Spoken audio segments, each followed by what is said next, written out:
Every day, in many ways, you answer this question over and over again.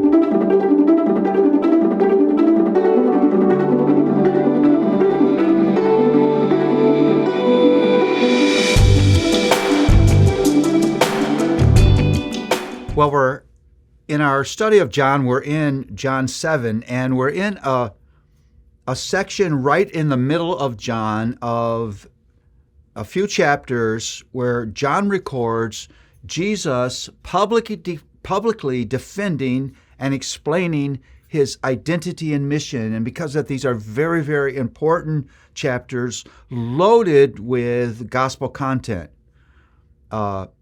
Jesus' zeal to do this, to identify who he is and why he came, creates controversy and divides the crowd as it does today.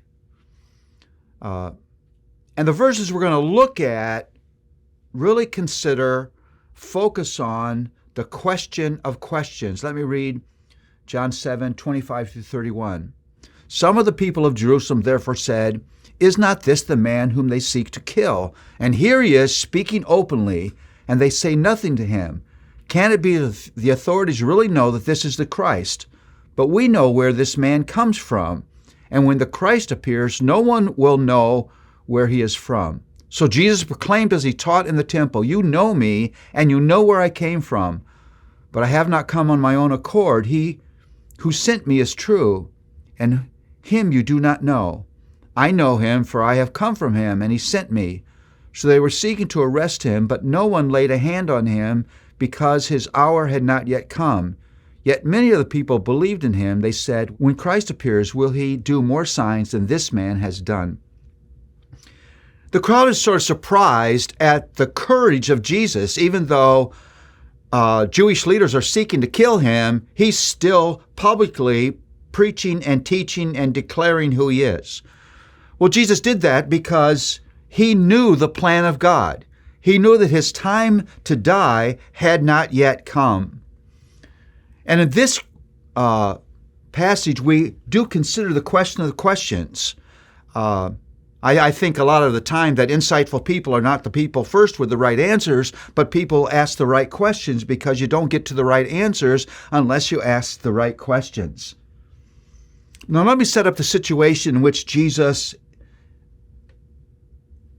answers this question of questions. Jesus has left Galilee to go up to Jerusalem during the celebration of the Feast of Booths. That was a celebration that remembered God's faithfulness through the wilderness journey, and people would build these little huts to dwell in. And in this very important spiritual celebration, Jesus gets up in the temple and begins teaching. People wonder where he got his education and where he gets his authority. And he's speaking to the criticism of healing that man on the Sabbath that we've talked about before. And this moment, the question of questions is asked. Can this be the Christ? Is this the promised Messiah?